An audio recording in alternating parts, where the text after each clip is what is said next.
جو ہمارے گناہوں کا جو میل ہے، یہ قلب جو ہوتا ہے نا، بچہ جب پیدا ہوتا ہے اس کا قلب ایک نور کی شکل میں ہوتا ہے. پھر انسان جب جوان ہوتا ہے اس پہ گناہ کرتے رہتا ہے اور شائی کی طرح اس پہ داغ لگتے رہتے ہیں قلب کے اوپر. تو وہ داغ جو ہے نا وہ قلب سے، اس سے ذکر سے چھوٹتا ہے.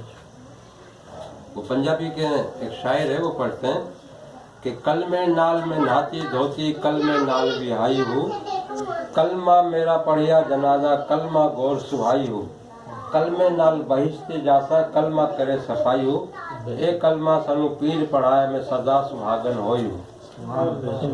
پھر وہ کہتا ہے کہ الف اللہ چمے دی بوٹی میرے من وچ مرشد لائی ہوں، نفی اسباب دا پانی ملیا ہر رگے ہر جائی ہوں، اندر بوٹی مشک مچایا جہاں پھلن سے آئی ہوں، اندر بوٹی مشک مچایا جہاں پھلن سے آئی ہوں، جے میں مرشد کامل باہو جے بوٹی لائی ہوں. پھر وہ کہتا ہے کہ دل دریا سمندروں ڈونگے، دل دریا سمندروں ڈونگے کون دلاندیاں جانے ہوں، وچ بیڑے وچ جھیڑے وچ ونج مہانے ہوں، 14 تابک دے اندر جتھے عاشق تمبو ونج تانے ہوں. جو مرشد کا عاشق ہوتا ہے ہمیشہ مقام اس کا بلند ہوتا ہے. تو جب تک ہم عشق سے جو ہے نا نماز نہیں پڑھیں گے، ذکر نہیں پڑھیں گے، وہ کامل ذکر نہیں ہوتا.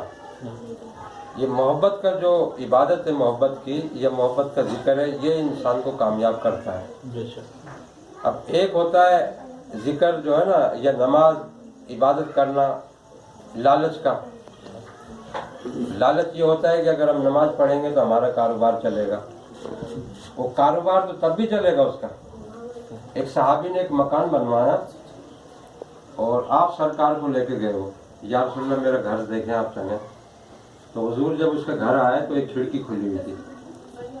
تو حضور نے پوچھا کہ یہ کھڑکی کس لیے چھوڑی ہے؟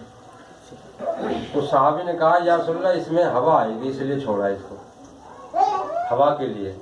تو حضور نے فرمایا کہ کاش اگر تم یہ ارادہ کرتے کہ اس میں اذان کی آواز آئے گی. ہوا تو پھر بھی آتی لیکن ارادہ بدل جاتا. تو انسان جب یہ کوئی بھی محفل میں جاتا ہے، اگر وہ محبت سے جا رہا نا، اللہ کے ذکر کی محبت سے، تو اس کا درجہ زیادہ ہوتا ہے. جب وہ گھر سے چلتا ہے تو اللہ تعالیٰ اس کے ساتھ ایک فرشتہ لگا دیتا ہے اس کی جان کی حفاظت کے لیے. اگر وہ کاروبار چھوڑ کے آتا ہے تو اس کے کاروبار کے پیچھے ایک فرشتہ لگا دیتا ہے. تو اس سے اس کے جو ہے نا ہر قدم کے اوپر نیکیاں ہوتی ہیں.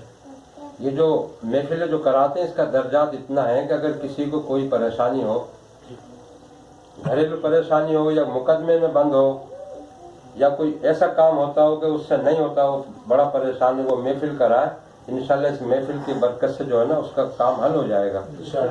یہ دعوتوں کے سلسلے جو ہے نا، اس دعوتوں کا مرتبہ اتنا ہے، اگر انسان کو پتہ چل جائے وہ ہر روز ایک دوسرے سے جو ہے نا پروگرام کریں، محفلیں کرائیں.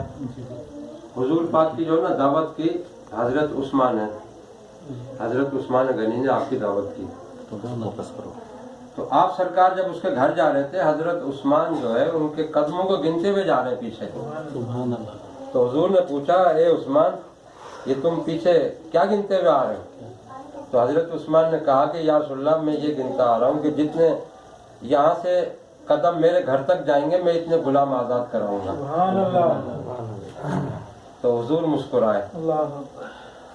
تو جب اس دعوت سے فارغ ہو کے جب حضرت علی اپنے گھر پہ آئے تو آپ کا چہرہ اترا ہوا تھا، آپ اداس تھے. تو حضرت بی فاطمہ نے پوچھا کہ آپ محفل سے آ رہے ہیں، اللہ کی ذکر کی محفل سے، دعوت میں سے آ رہے ہیں اور اداس ہیں، کیا بات ہے؟ تو حضرت علی نے کہا کہ آج ہمارے بھائی نے دعوت کی تھی اور وہ دعوت بھی اس طرح کی کہ بھائی جب وہاں سے ہم چلے تو ہر قدم پہ جو ہے نا حضور کے جتنے بھی قدم آئے وہاں تک انہوں نے اتنے غلام آزاد کرائے. تو میرے دل میں اس لیے رنجش ہے، اگر میرے پاس بھی اتنا پیسہ ہوتا تو میں بھی دعوت کرتا. تو حضرت بی فاطمہ نے کہا کہ آپ دعوت کر دیں، حضور کی دعوت آپ کر دیں.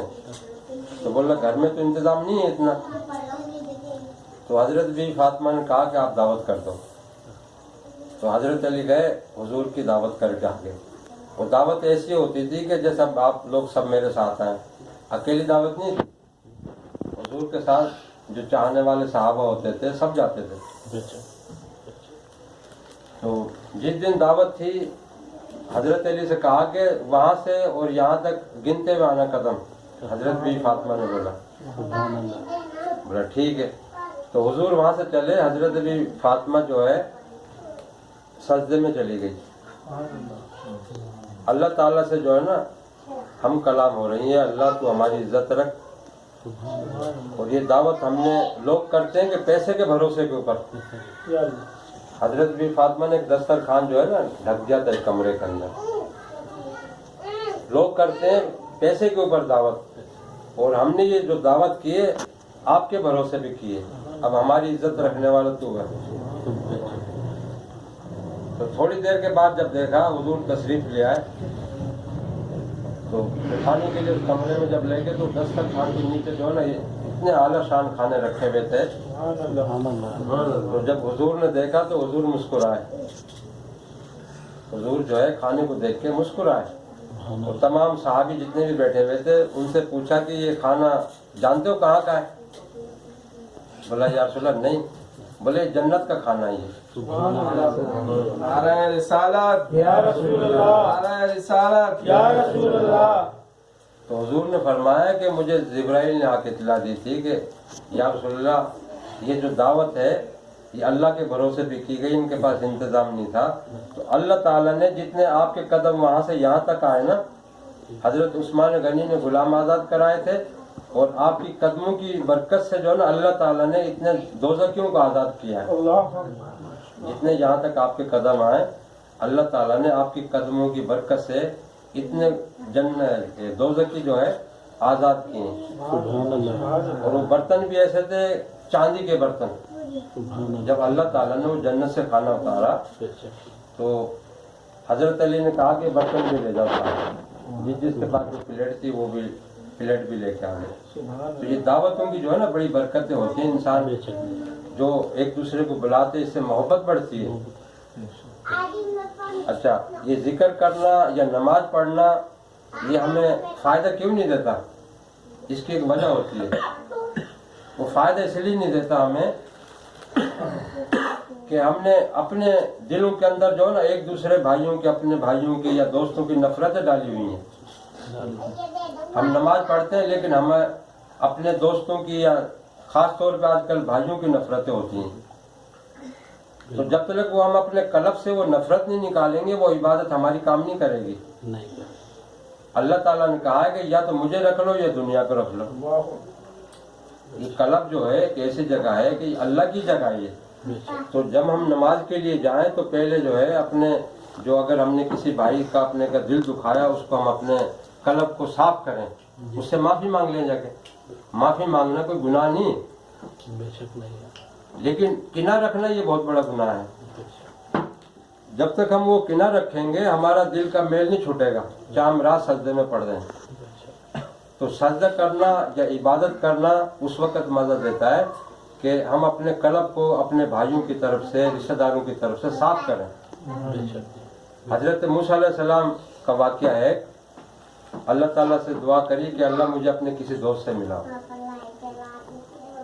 تو اللہ تعالیٰ نے کہا کہ موسیٰ تم چلے جاؤ ایک کسائی کے پاس. تو جب ایک کسائی کے پاس جب گئے آپ تو کسائی کے پاس کھڑے ہو گئے تو کسائی کو دیکھا وہ تو گاہکوں کو گالیاں بھی بک رہا ہے, اچھے برے الفاظ بھی بولتا ہے.